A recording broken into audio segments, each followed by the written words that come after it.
It's time to make your great escape, and heaven knows you need a break. Forget your duties, forget your cares.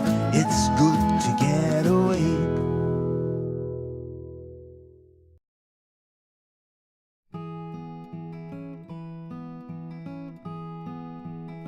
Most people that come out here to visit the Augusta Canal are after recreation like hiking or walking, taking their kayak out, riding their mountain bike.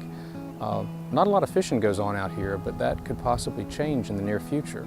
There's always been a lot of speculation by people who like to fish as to whether this canal, with its very, very cold water, would support a recreational fishery for trout, in particular rainbow trout, that are known to be a little more adaptable than some of the other trout species. What's happening this week is pretty much a historic event for this canal right here, and it's a collaboration of two local schools.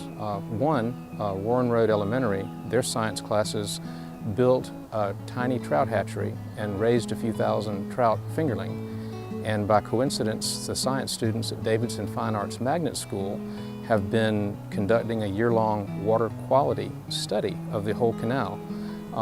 And their objective, which has turned up some interesting data, is to see if this waterway could possibly support a recreational trout fishery. Today, the two schools got together. They used a specially designed submerged trout cage to put the fry in there to keep the otters from eating them. And they're going to be watching them very, very carefully as the weather heats up in the rest of June, into July, into August. Those are the critical months when the water temperature may or may not get too warm to allow trout to survive. If they can prove that trout can survive in a waterway like the canal, that might be a way in the future to perhaps ask the Department of Natural Resources if they could help create a recreational fishery here. And what are some of the preferred foods that trout in particular like?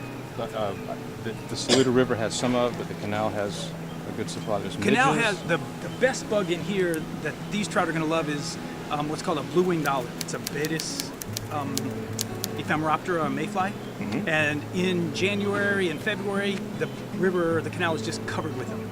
We measured one time, we had 4 per meter from here all the way down to Lake Olmsted.